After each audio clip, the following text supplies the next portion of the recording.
বললাম দাদা, যে সৃষ্টিকর্তা, যেই স্রষ্টা আপনাকে আমাকে বানিয়েছেন, সেই স্রষ্টার ইবাদত করা, উপাসনা করা, পূজা করা, এটা নিঃসন্দেহে পাপের কাজ। বলে অসম্ভব, এটাই পুণ্যের কাজ। বললাম দাদা আপনি মানুষ, আপনি মানুষ, আপনার প্রশ্নের জবাব দেওয়া যায়। দাদা আমরা সৃষ্টির শুরুতে দুনিয়াতে আসিনি, আমরা একটা জায়গায় অবস্থান নিয়েছিলাম, যেই জায়গাটার নাম আলামে আরহ। কোথায়? রুহের জগৎ। আমরা এই রুহের জগতের বাসিন্দা ছিলাম, এই রুহের জগতে আমরা অধিবাসী ছিলাম। আমাদেরকে এখনো দুনিয়ায় পাঠানো হয় নাই। দুনিয়ায় পাঠিয়েছেন দুইটা জিনিসের সমন্বয়ে, একটা মাটির খাঁচা আর একটা রবের হুকুম।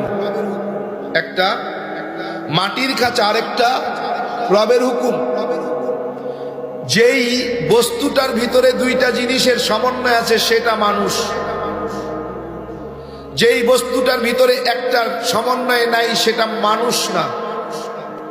বলে কেমন? মাটির খাঁচা আছে, রবের হুকুম নাই। এটাকে আমরা সাধারণত গ্রামের ভাষায় কি বলি? লাশ। কি বলি? লাশ। মাটির খাঁচা নাই কিন্তু রবের হুকুম আছে, এটার নাম কি? রূহ।